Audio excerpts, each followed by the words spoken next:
When growth slows, one of the first reactions that many business owners have is simple. Hire a salesperson or maybe another salesperson.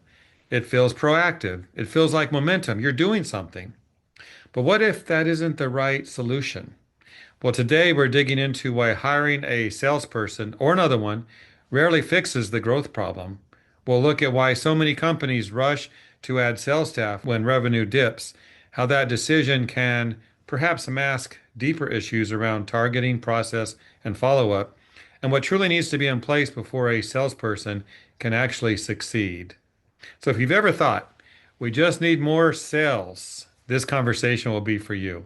And my guest today is a regular guest, Jeff Carmen with Elite BSC. Jeff, it's good to have you back. Good to see you, Jeff. Hope all is well with you. All is well. And it's probably going great for me because I'm not looking to hire a salesperson, Right. which Yeah. which is today's topic. So why don't we dig into that and talk about that? Because those watching our program might be thinking, I need to do something about my sales, and maybe another person is the solution. So when growth slows down, why is hiring a salesperson often the first reaction for business owners? And I guess the more important part of that question is why can that be misleading?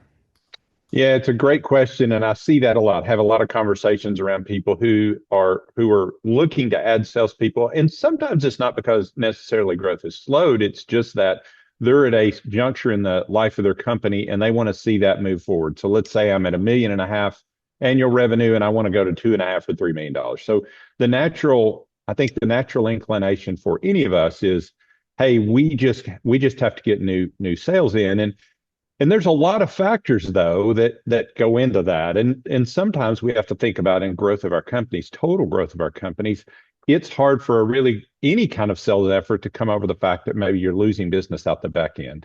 And so, first, anyway, I think it's a natural thought for many companies, not just in our industry, that we need to get a salesperson on. And I would argue that there's a lot, you have to look at more factors than just sales effort, and you need to have a good foundation in place before you go out and spend the money on a salesperson. So let's dig into that a bit. You mentioned sales could be going out the back. There's other issues as well. What are some of Mhm. those deeper issues you might say that are hiding underneath slow growth that hiring a salesperson is not the solution? Yeah, there's a couple, and and this one, I say this often. A salesperson, or a sales effort of a company doesn't in our industry does not create demand. What our job is really to respond to demand when it exists. And so I'll give you an example. If you were selling a few years ago, if you were selling iPhones, you had to sell the idea of having a computer in your pocket. So there was some salesmanship that said, hey, you're not doing this. You need to do this. Let me show you that you need to do this. In our industry, you don't have to convince somebody to clean their building. Everybody knows that. And so we're not creating demand at all. What we have to do though is we have to build the process to be ready when demand occurs. And there's two different kinds of, I would call them, buyer's journeys, or that and a lot of times we think about it as one buyer's journey. I would say there's three buckets of people in terms of there is a group of people who have we'll call it a mandatory journey, meaning their contract is ending, or their cleaning is so bad that they have to do something, or their cleaning company, in a case where I used to work, the people who own the company retired. So I'm forced to make an issue. That's a very, very small bucket of people. The next bucket would be people that we would call it would be a discretionary or voluntary. They're kicking the tires. They're just shopping. And so that those are two different approaches. And the last bucket of people, their companies, are those who they're happy with the vendor they're with and they're not moving. And I would tell you, based on my experience, the vast majority of the people are happy and not looking, and then the next bucket are those that are just shopping and generally looking for a cheaper price. And so no salesperson can overcome that. Sounds daunting. Well, before bringing on a salesperson, let's say that decision has been made.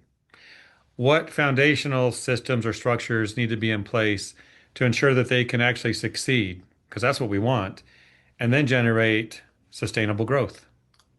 Yeah, yeah. We'll call them three P's. The first is a process. You have foundationally, you have to have a good process. We have a six-step process that we used at France Building Services that took it all the way from finding prospects down to the transition over to operations.